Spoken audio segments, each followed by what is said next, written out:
Here. Let me help. Okay. Good. Yeah.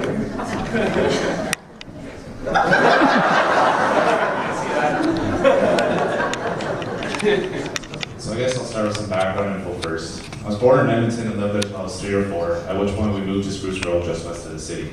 I had a happy childhood for the most part, and I was never abused or anything. Unless you want to count the Christmas my dad made my brother and I smashed all our toys with a hammer not long after we opened them Christmas morning. Things obviously weren't perfect, but we were happy and my dad always provided for us. My parents split when I was about 7 and my dad remarried when I was 10. It was around this time that we started going to church. Even though we went every week and I considered myself Christian, my heart wasn't in it and I never took it seriously. I remember falling asleep during the sermons consistently, my dad spanking me upside the head to wake me up every time.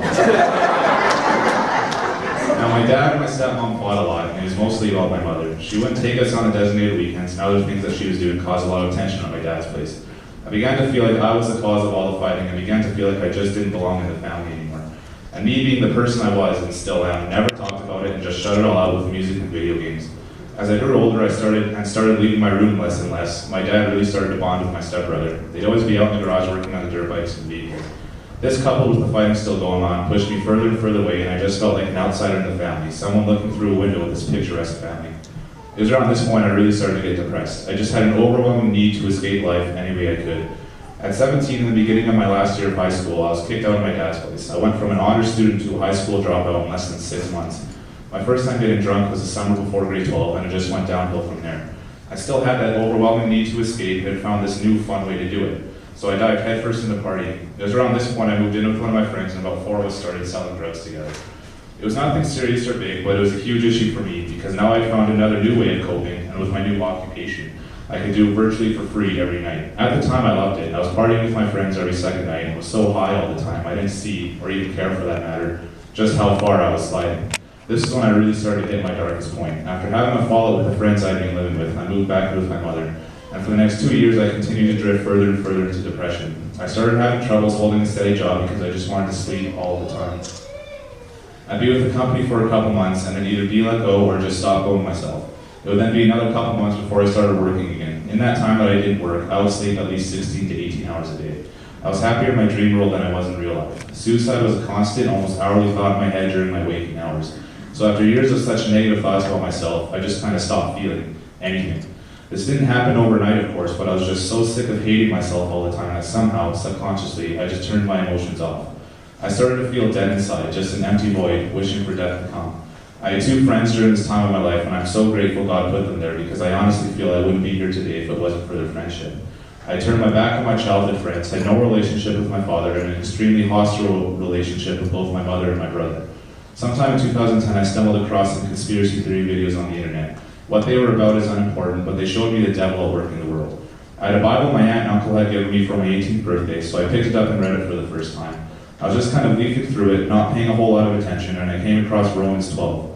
The entire chapter spoke to me, but verse 2 was what really caught my attention. Do not conform yourselves to the standards of this world, but let God transform you inwardly by a complete change of your mind. If there was anything I needed most at that time, it was a complete change of my mind.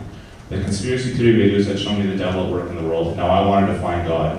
I was still lost though, struggling with that need to escape and still sleeping at least 14 hours a day. This is when a friend from childhood reached out to me. He was looking for roommates and wanted me to move in with him. For 3 to 4 months, he would come over almost every day and spend hours trying to wake me up, and that's not exaggerating. He lent me one of his vehicles to drive to and from work for when I finally found a job. A true friend that I did not and still don't deserve. So we moved to Leduc in December 2011 and I started attending this church. I just had a desire to find God and wanted to do it any way I could. So I started going to services in the AM regularly, but I was still struggling with that need to escape. I was doing all this stuff on the outside, but I still felt dead inside. I'd get home from YAM or I'd get together with my new friends and it was like a switch would flip. For no reason, I'd just feel lonely and depressed again. Sure, I was seeking God, but I had yet to actually experience His presence. After my accident in April of last year, depression hit me really hard yet again, and I started to fall into old habits. I began drinking heavily again and started having trouble holding down a job. I didn't let myself get as bad as I had been before, but I was walking a very fine line. I was just getting frustrated and impatient with God. As I said, I had yet to actually experience His presence. And then the live-in with Jesus happened this past April. I found out about this weekend through Alicia, who had been invited by Benny and Kari. I figured I had nothing to lose and it was only $5. I didn't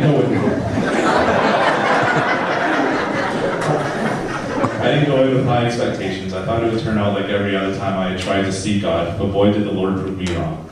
I can't give you the specifics of what happened that weekend, only that I met some truly incredible people and finally felt the overwhelming joy of the Lord's presence. Weeping openly in front of strangers, people I had only met the day before, and feeling no shame. And for the first time in my life, I truly felt loved, and I felt something inside too, after a very long time of feeling nothing. I knew then that I was changed.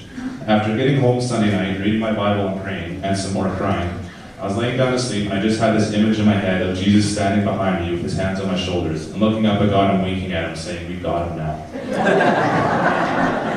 This set a fire in my heart that I never had before. I still struggle with that need to escape and the desire to just sleep, but it's growing dimmer every day. I pray to God for help with something and receive it.